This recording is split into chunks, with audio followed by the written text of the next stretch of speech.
بالله من الشيطان الرجيم.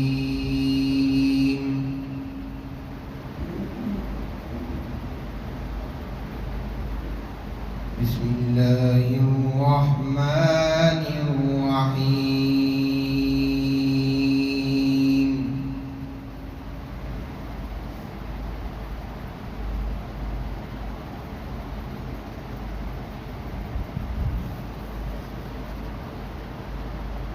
ولا تلبسوا الحق بالباطل وتكتموا الحق وأنتم تعلمون.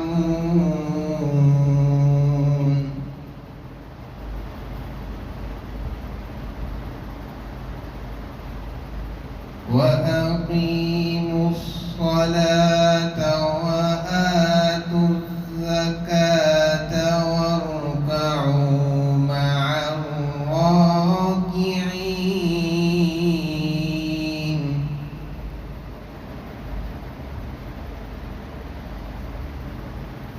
صدق اللہ العظیم.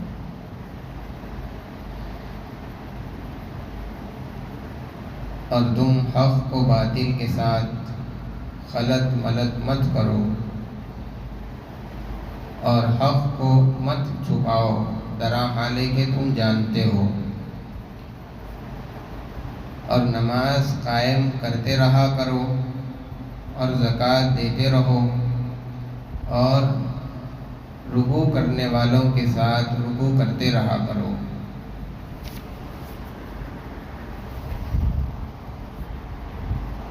گزشتہ آیات میں بنی اسرائیل کا تذکرہ چل رہا تھا. اس میں اللہ تبارک و تعالیٰ نے بنی اسرائیل کو بہت سارے احکامات دیے تھے. گزشتہ میں نے یہ بات بتائی تھی کہ اب جب بنی اسرائیل کا تذکرہ شروع ہوا ہے تو یہاں سے لے کر کے پارہ ختم تک بنی اسرائیل سے متعلق گفتگو چلتی رہے گی. سب سے پہلے تو بنی اسرائیل کو ان کی نعمتیں یاد دلائی گئی، پھر اس کے بعد ایمان لانے کی بات ان سے کہی گئی، اور یہاں پر ایک مزید ان سے یہ حکم بیان کیا جا رہا ہے کہ تم حق کو اور باطل کو دونوں کو ملا کر کے گڑبڑ مت کرو. اس لیے کہ بنی اسرائیل میں جو علماء تھے، جو ان کے رہبر تھے، ان کی یہ عادت تھی کہ وہ لوگ جب کوئی حق بات چھپانی ہوتی تو یا تو اس کو بالکل چھپا دیتے تھے یا پھر حق بات کے ساتھ باطل بات کو بھی اس طرح سے ملا دیتے کہ پھر اس کے بعد حق بات کیا ہے اس کا پہچاننا اور جاننا مشکل ہو جاتا تھا. ان دونوں باتوں سے اللہ تبارک و تعالیٰ نے اس آیت کے اندر ان لوگوں کو منع فرمایا ہے. حق اس کے مٹنے کی دو صورتیں ہیں، یا تو یہ کہ اس کو بالکل بیان ہی نہ کیا جائے، چھپا لیا جائے. جب اس کو چھپا لیا جائے گا تو آئندہ جو نسلیں ہیں، بعد والے جو لوگ رہیں گے، ان تک حق بات پہنچے گی ہی نہیں. اور دوسری صورت یہ ہے کہ جو حق بات ہے اس کو لوگوں کے سامنے بیان کرے، لیکن حق بات کے ساتھ ساتھ اپنی طرف سے بھی اس کے اندر کچھ ملا دے، اپنی طرف سے زیادتی کر دے، باطل کو اس کے اندر شامل کر دے، اور حق و باطل دونوں باتیں ملا کر کے لوگوں کے سامنے بتلائے اور بیان کرے. اس طریقے سے بھی حق اپنی اصلی شکل کے اندر باقی نہیں رہتا. اس آیت کے اندر اللہ تبارک و تعالیٰ نے بنی اسرائیل کو یہ حکم فرمایا ہے. اور پھر حق بات کہنا، حدیثوں کے اندر اس کی بہت ساری فضیلتیں آئی ہے. سب سے ہمت والا کام اور سب سے جرأت والی بات تو یہ ہے کہ آدمی ایسے موقع پر حق بات کہے، سچی بات کہے، جبکہ سامنے والا جابر ہو، سامنے والا ظالم ہو.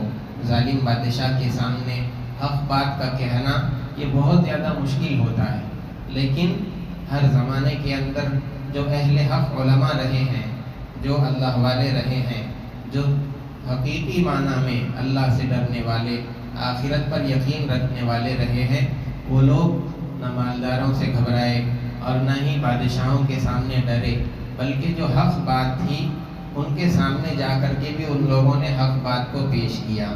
اللہ کے رسول صلی اللہ علیہ وسلم کا فرمان ہے قُلِ الْحَقَّ وَإِنْ كَانَ مُرًّا، حق بات کہو اگرچہ کہ کڑوی معلوم ہو، اس لیے کہ جو حق ہوتا ہے وہ حق ہی رہتا ہے، اس کو دبایا نہیں جا سکتا۔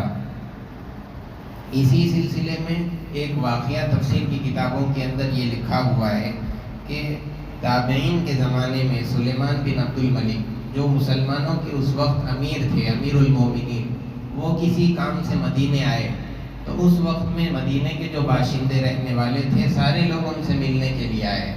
اس وقت سلیمان نے آنے والوں سے یہ پوچھا کہ مدینے کے اندر کیا کوئی ایسے صاحب بھی ہیں جنہوں نے صحابہ اکرام رضوان اللہ تعالیٰ علیہ مجمعین کی صحبت پائی ہو، ان کی تربیت کے اندر رہے ہوں؟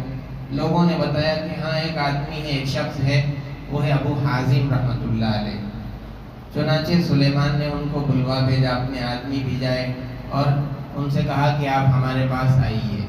جب وہ امیر المومنین کے کہنے پر آ گئے تو امیر المومنین نے ابو حازم سے کہا کہ یہ کیا بے مروتی ہے کہ سارے شہر والے جو مشہور لوگ تھے مذہبی اعتبار سے اور مالداری کے اعتبار سے، وہ سب تو ہم سے ملنے کے لیے آئے، لیکن آپ ہم سے ملنے نہیں آئے، اس کی کیا وجہ ہے؟ ابو حازم رحمۃ اللہ علیہ نے یہ فرمایا کہ میں آپ کو اللہ کی پناہ میں دیتا ہوں ایسی بات کہنے سے جو واقعے کے خلاف ہے، اس لیے کہ آج کے دن سے پہلے نہ آپ ہم کو جانتے تھے اور نہ میں نے آپ کو کبھی دیکھا تھا، تو جب ایک دوسرے کو پہچانتے ہی نہیں ہیں تو پھر ملاقات کا کیا سوال ہے؟ بے مروتی کی بات تو دور کی بات ہے۔ انہوں نے مجلس کی طرف دیکھا، امیر المومنین نے مجلس والوں کی طرف جب دیکھا تو مجلس والوں نے بھی تائید کی کہ ہاں ابو حازم صحیح بات کہہ رہے ہیں، جب پہچان ہی نہیں ہے تو کیوں ملاقات کریں گے؟ پھر اس کے بعد میں امیر المومنین ابو حازم رحمۃ اللہ علیہ کی طرف متوجہ ہوئے، بہت سارے سوالات پوچھے، نصیحتیں بھی حاصل کی۔ اس میں سب سے پہلے انہوں نے یہ پوچھا کہ کیا وجہ ہے کہ ہم موت سے ڈرتے ہیں؟ انہوں نے بتایا کہ آپ نے اپنی دنیا کو آباد کر لیا اور اپنی آخرت کو ویران کر لیا، اس لیے اب آبادی سے نکل کر کے ویرانے میں جانے میں آپ کو خوف محسوس ہو رہا ہے اور گھبراہٹ ہو رہی ہے، اسی لیے آپ لوگ آخرت کی طرف جانے سے ڈرنے والے ہیں۔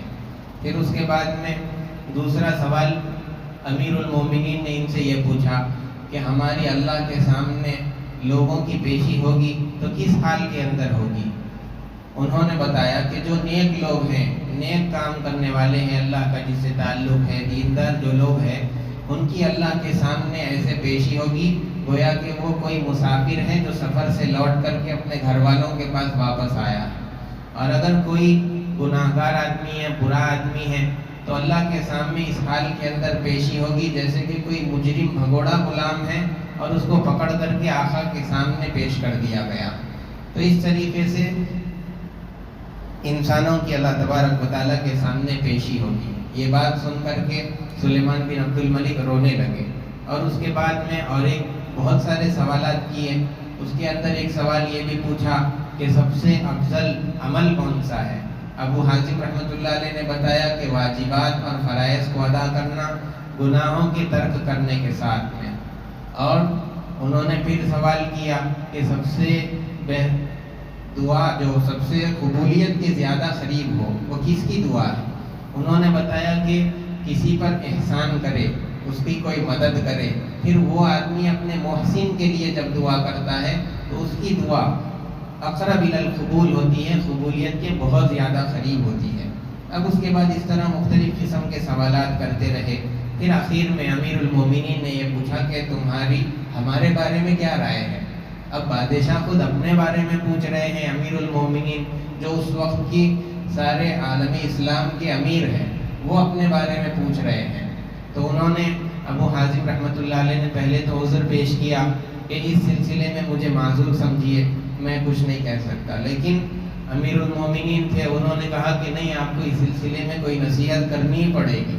پھر اس کے بعد ابو حازم رحمۃ اللہ علیہ نے فرمایا کہ آپ کے جو آبا و اجداد تھے انہوں نے تلوار کے زور پر حکومت قائم کی، اور لوگوں کی مرضی کے خلاف میں اپنی حکومت بنائی ہے، اور اس سلسلے میں جب حکومت بن رہی تھی بہت سارے لوگوں کا ناحق خون بھی ہوا، اور جب انہوں نے حکومتیں بنا لی تو آپ کے آبا و اجداد دنیا سے چلے گئے، اور کاش کہ آپ کو پتہ چل جاتا کہ وہ لوگ کیا کہہ رہے ہیں اور ان سے کیا کہا جا رہا ہے۔ تو یہ حق کہنے کی جرأت بادشاہ کے سامنے، چاہے کتنا ہی بڑے عہدے والا ہو، کتنے ہی بڑے مرتبے والے آدمی ہوں، جب حق کہنا پڑے تو ہمت کے ساتھ، جرأت کے ساتھ اللہ والوں کے اندر یہ چیز ہوا کرتی تھی۔ اور ایک بات یہاں پر یہ یاد رکھنی چاہیے، یہودیوں سے یہ جو حکم کہا دیا جا رہا ہے کہ تم حق کو اور باطل کو مت ملاؤ، آج دین اسلام کے اندر بھی حق اور باطل بہت ساری چیزیں ملا دی جا رہی ہیں۔ جیسے کہ سب کو معلوم ہے کہ اسلام کی جو تعلیمات ہے یہ سب حق ہے، اب اس کے اندر اپنی طرف سے بہت سارے لوگ بدعات وغیرہ شامل کر دیتے ہیں اور اس کو بھی دین کا نام دے دیتے ہیں، حالانکہ دین کچھ اور چیز ہوتی ہے اور بدعات یہ بالکل مختلف چیزیں ہیں، لیکن حق اور باطل ملا کر کے پھر وہ لوگ بھی دین کے اندر تبدیلی کر دیتے ہیں۔ جو آدمی بدعات کرنے والا ہوتا ہے، جیسے کہ کوئی آدمی گناہ کر رہا ہے، شراب پی رہا ہے، غیبت کر رہا ہے، جوا کھیل رہا ہے، سود کا پیسہ کھاتا ہے، یہ سب گناہ ہے، لیکن ایک مسلمان جب یہ کام کرتا ہے تو اس کے دل میں یہ بات رہتی ہے کہ میں یہ جو کام کر رہا ہوں یہ گناہ ہے، مجھے اس کا گناہ ہوگا، اس بات کا احساس اس کو رہتا ہے۔ لیکن جو بدعتی آدمی ہوگا اس کو اس بات کا بھی احساس نہیں رہے گا کہ میں یہ جو کر رہا ہوں یہ بدعت ہے، یہ گناہ ہے، اس لیے کہ وہ کام جو کر رہا ہے اس کو تو دین سمجھ کے کر رہا ہے، اور جب دین سمجھ کے کرے گا تو اس کو گناہ نہیں سمجھے گا۔